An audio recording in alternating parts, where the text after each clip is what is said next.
My very first confirmed W was for the Yeezy Basketball Knit in Energy Glow.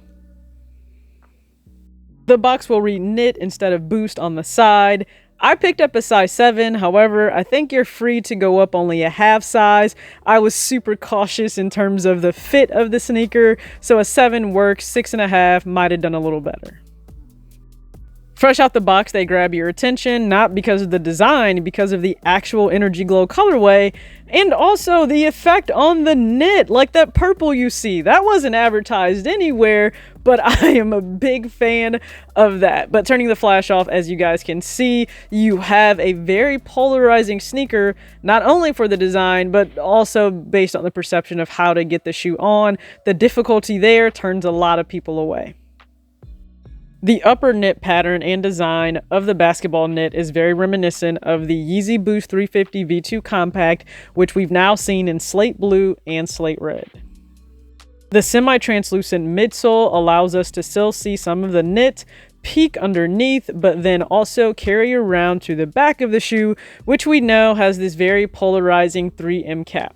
The tongue leads right into the sock-like knit upper, which extends all the way past the lower part of your ankle near the mid portion of your ankle. It adds in the stability of the shoe, but that's more so found in the bottom sole, which of course we have boost that will run the full length of the shoe itself, but then that shank plate that's right there in the middle that actually stabilizes your foot as you're moving side to side laterally on the court. So if you flip this collar down so you can look at it inside out, it's very soft on the interior along the top of your ankle. But you see that neoprene padding? There's a lot of padding along the sides of your ankle as well as right at the back. It actually forms a V-like point, and that aids in the difficulty in getting the shoe on. On the insole, you'll have the Adidas logo as well as Yeezy stamped in this Energy Glow colorway on a black insole.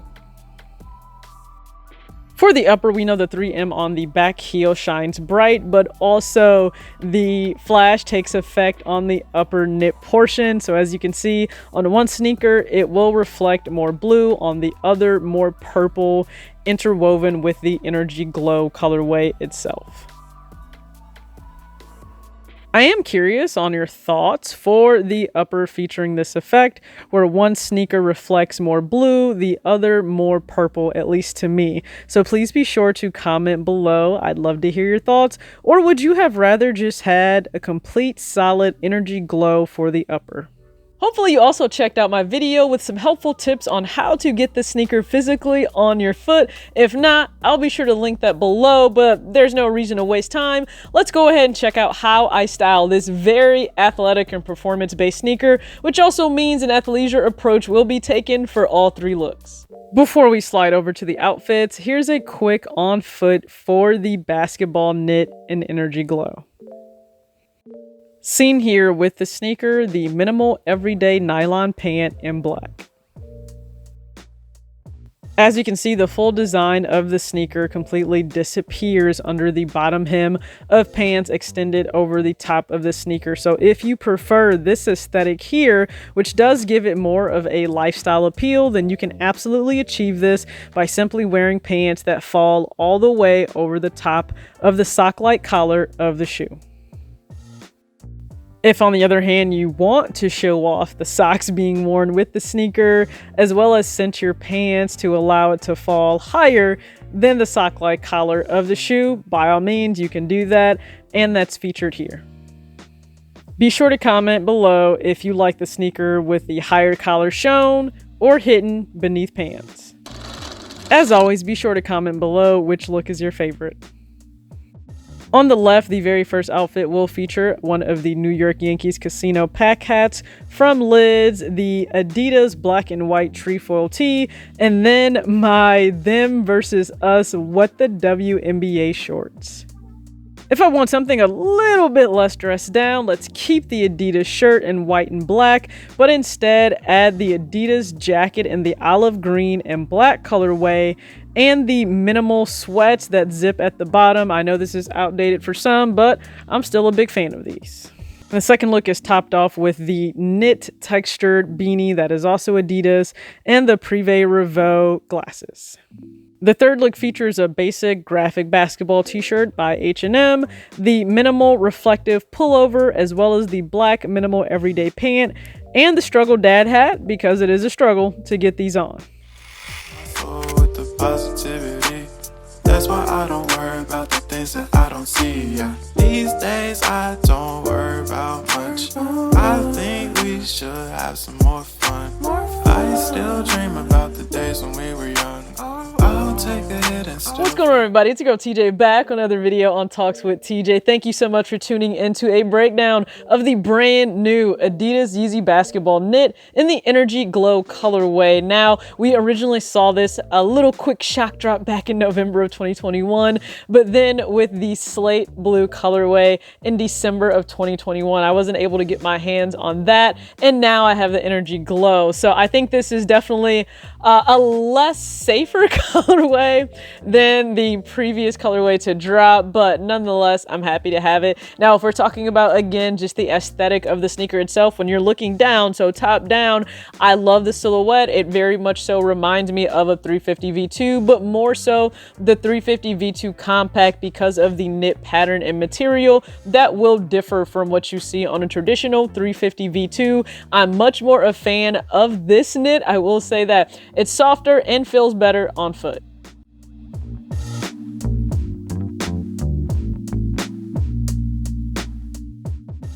The Yeezy basketball knit truly looks like an on-the-court performance-based sneaker. It's not reminiscent of a lot of other lifestyle models we see from Kanye, whether it be the 350 V2 or the 700. Those are two very highly coveted models released by Kanye, and they really play up how we've seen this shift in culture from basketball sneakers to lifestyle sneakers. I think it actually appeals to more people. The average sneakerhead or sneaker fan, a lot of times they're not on the court anymore past a certain age, so I think the lifestyle aesthetic fits them more. That being the case, I don't know a lot of people will flock to this model just because it really does look like something you wear on court, unless you choose to drape your pants all the way down over that high sock-like collar.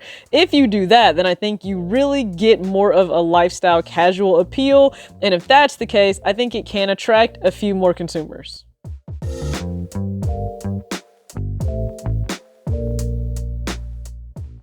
Price went up, but price has gone up for everything, so that's nothing new.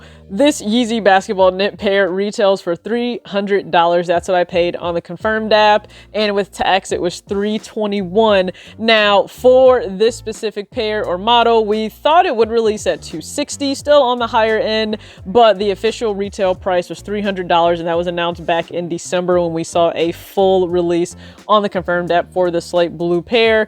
I think the $300 probably scares some people off, but there are price points that scare people off no matter what when it comes to Yeezy models. I think outside of just maybe the slides or even the foam runners, because those are more reasonably priced in relation to what people are used to paying in the market for sneakers versus $230 now for a 350 V2, $230, possibly $240 for the compact models. But then once we get up there to the Wave Runner, or you're looking at the basketball models, yeah, we're at $300, and I can see consumers waiting until this drops down below retail in the resale market itself. So whether it be GOAT, StockX, eBay, doesn't matter. I can see a lot of people choosing to hold off, and once it drops maybe to a $220, $250 even, you know, maybe if it goes to $250, people may be more willing to pay for the shoe. Not mad about that at all, because again, paying $300 for a shoe you can't get on, is that really a smart move?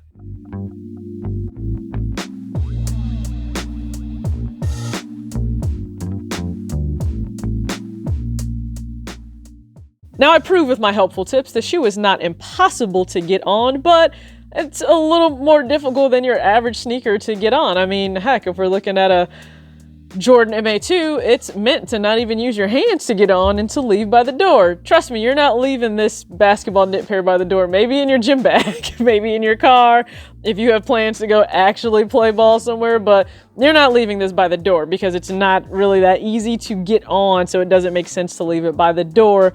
But I don't think it's so difficult to get on if you know how to maneuver your foot into the shoe that you would completely pass on it.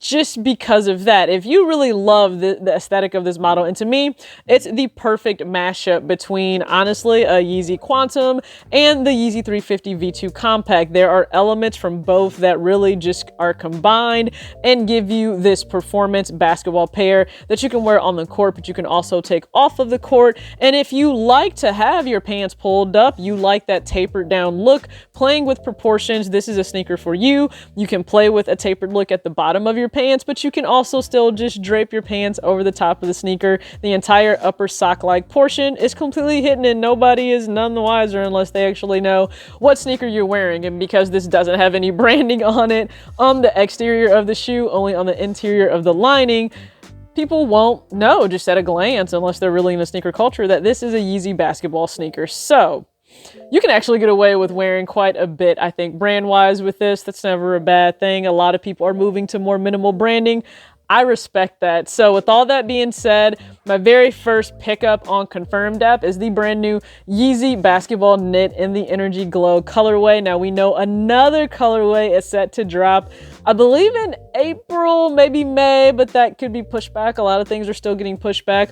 Colorway, I think that's a better colorway. I also think it's going to be more difficult to get your hands on. One little hidden gem with this pair that I don't think people actually knew about, there's an effect that happens when a flash is on the upper of the knit. So it's not just around the actual 3M heel, but if you look again on the B-roll and the on-foot portion of the sneaker, you're able to see that you have some purple and blue elements that are woven into the actual glow of the upper in the knit material. So I think that's a nice little hidden gem in there. So shout out to Adidas and Yeezy for that. I still think that the pair that was teased, you know, right before All-Star Weekend, I think that pair is more appealing just colorway wise because of the blue and more of that natural tone that's integrated into it. I also believe it's going to be much more difficult to get your hands on. I'm still shocked I was able to get my hands on this pair. So please be sure to comment below your thoughts, not only on the price point of this basketball knit sneaker, but the aesthetic of the sneaker overall being something that is much more performance on court based versus lifestyle. Would you buy a shoe that gives you a little bit of a challenge to put on? Similar to what a lot of you said about the Fog 1, except I didn't have issues putting on the Fog 1. I had to learn how to put this sneaker on. So the sneaker almost won, but TJ won. Basketball knit 0. And then again, thank you for tuning into this video. As always, act your age, not your shoe size. Peace.